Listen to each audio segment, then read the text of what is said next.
But I figure for you guys, there's a lot of fine tuning that goes into setting up your motorcycle, and it seems like an aluminum frame to a steel frame, right? Everything could be vastly different. And I kind of want to know what your thoughts are on that. Like, how did those transitions go for you?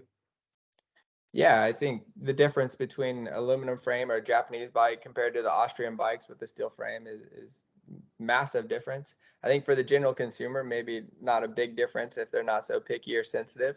But for a rider that's familiar with their machine, they ride all the time, it's a big difference. And I think just the characteristic on how it reacts off road, obviously, it's funny because the Austrians have been so dominant, but it seems like when I rode the Yamaha, it responded so much faster and easier in and out of the tight stuff in the trees, and I still had a good feel.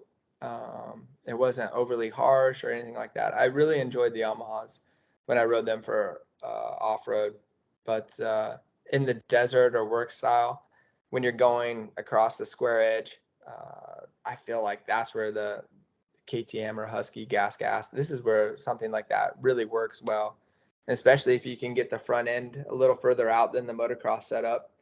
Um, Man, I think those bikes handle really good, and I'm sure they do the same. But nowadays, all these kids that are doing so well in GNCCs, I think they grew up on KTM 85s, or even they come up on 50s, 60s on KTMs now. That they're so used to how those bikes feel that for them to get on a Japanese bike is even worse. But for motocross and supercross, the aluminum frame reacts a lot different on the big hits when you're under a big load in the rhythm sections, when you're seat balancing something, going through the whoops, all this stuff. The bike it handles quite a bit different. So I don't know if the normal casual rider can feel this, but at the high level, when you see those guys like Christian Craig coming off the Yamaha back to the Husky, it's a big difference for those guys. Just the way that the chassis handles, but also I think the motors are a lot different. I don't feel like the KTMs are as connected, especially on the on-offs and coming out of the turns, and the way the gearbox is. Where on some of the Japanese bikes, they have different transmissions where you can use first gear a lot more. Where KTM, when you're coming out of the turn, I feel like sometimes their gearbox is little, maybe not as connected, and you have to roll a little bit more to get out of the turn. So situations like this, I definitely think they're a lot different.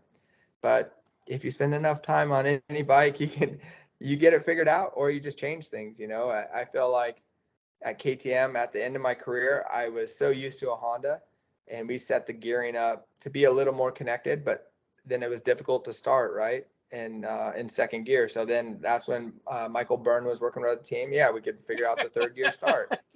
And who knew that third gear would work so well? As long as I could get out over the gate with those guys, when they went to go shift, I was gone, right? So if situations like this, I feel like sometimes it might be a negative, but you just adapt and overcome, and you never know. You find out some other positives down the road that can help you. So I do think there's a bigger difference than people make it out to be.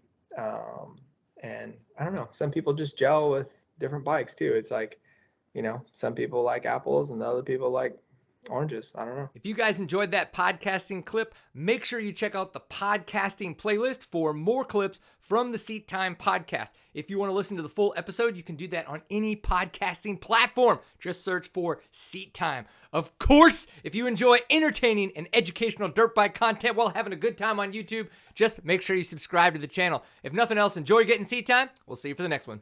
Peace.